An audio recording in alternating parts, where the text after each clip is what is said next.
Welcome to Afrocentricity and New Media in Africa, a monthly series on the status and role of new media in Africa.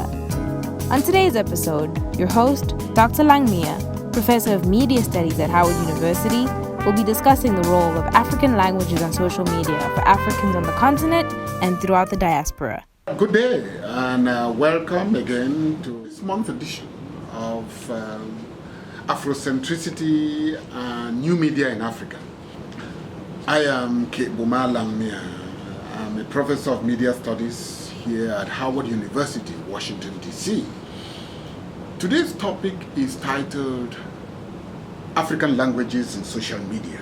The last time we focused primarily on WhatsApp, but this time we are going to look at social media in general with respect to African languages. The social medias that we'll be looking at, of course, Facebook, Twitter, Instagram, LinkedIn, YouTube, and you name it.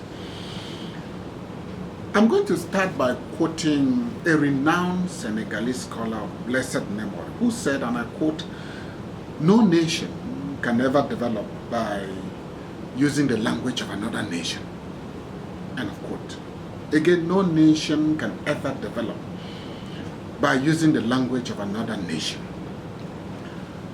Africa seems to be the only continent on planet Earth that is still hook-winged to the colonial languages of its colonial masters. I mean, English, French, Portuguese, and you name it. These languages are not only official languages in some countries in Africa.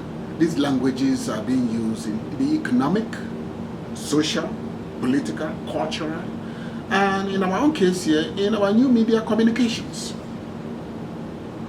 And the concept of development that Sheikh Antajo was talking about is not piling Western infrastructures in our cities. Development does not mean wearing Western suits or speaking in Western accents. That is not development.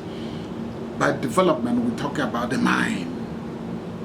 It is about the mind. If your mind is not developed, then you remain a slave forever.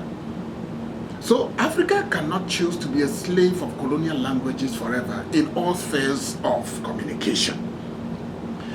When you decide to link all your political, economic, social, and cultural affairs with foreign languages, then you cannot develop. In fact, you are actually digging your grave. So actually, Africa is now culturally digging his grave, and the grave diggers are almost ready to fill the ground with mud. And then the generations that are going to come are going to spit on our grave, because the Africa that was bequeathed to us by our ancestors, we are selling them not only to America or to European countries, but now even with China. The book written by Thomas McPhail, he brings in the issue of electronic colonization. Electronic colonization in this case has to do with the fact that even though we are no longer in-person colonized, we are using digital, electronic gadgets. And these electronic gadgets are not even manufactured in Africa.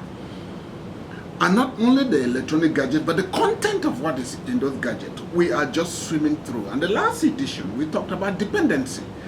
So electronic colonization is making us to be victimized, and we need to get out of it. At the 2001 Asmara conference in Eritrea, that group, African writers and scholars, they came up with 10 declarations to support and develop African languages. In this series, we are just going to focus on two. We are going to focus on Article 4 and Article 7.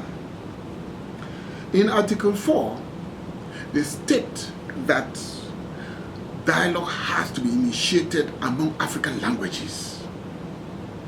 Translation needs to be initiated among African languages before development can take place. And not only translation, but that our communication must take into consideration those who are disabled. That is Article 4. Article 7 states that any scientific and technological development in Africa has to take into cognizance the fact that African languages must be involved.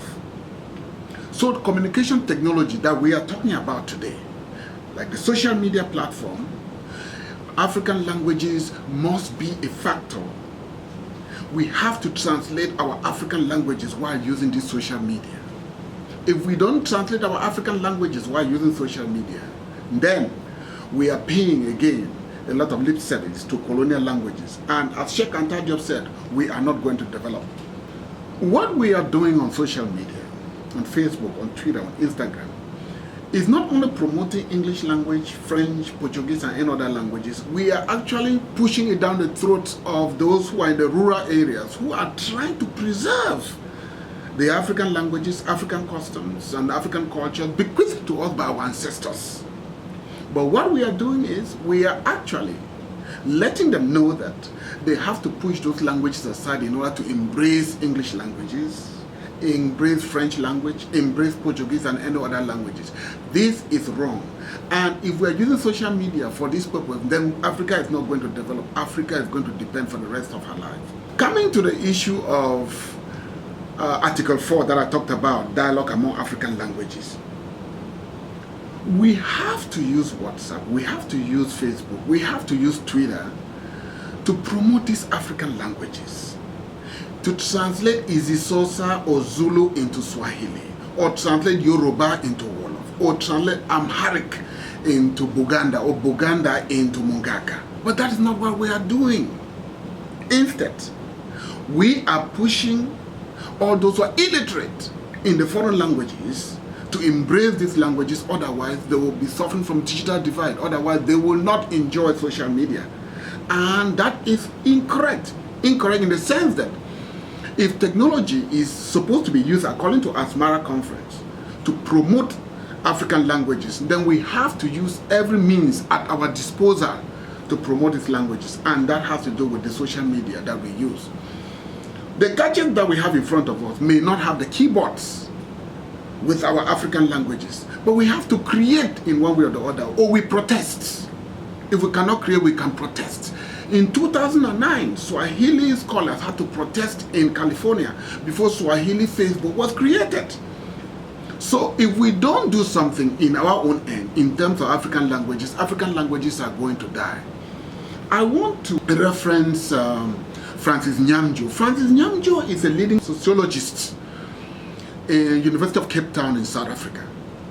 Francis Nyamjo published a very important article, and this article came out in the Journal of Intercultural Studies in 2012. In that article, he stressed that English and French and other colonial languages are being used in Africa because we associate those languages to civilization and enlightenment, and that every attempt is being made to push away African languages from our ears, from our minds, and from our mouth because they are gibberish. This is tragic. If we call our own language gibberish and then we cannot use our own language on social media, then we can just be dependent and decide to be the followers of Western languages for the rest of our life. And where will Africa be in the next 100 years? We will now be handing artificialized Africa to the generations to come. But that is going to be something that you and I will not want to welcome, because the Africa that we see today, the Africa that we want to leave for the generations to come, is the Africa that has to improve economically, socially, politically, and culturally. So I want to end this edition again by calling to mind the fact that if we are using social media, which, as I said in last edition, that occupies our whole communicative sphere, we have to factor in African languages in it. We have to translate, we have to interpret, we have to use it, the audio, we have to use the video, we have to use the text in one way or the other in order to promote these other African languages. If we don't do that, then the Western powers are not going to see the importance that we place on the African languages. Again, thank you for listening, and I will see you again in my next edition. Thank you so much.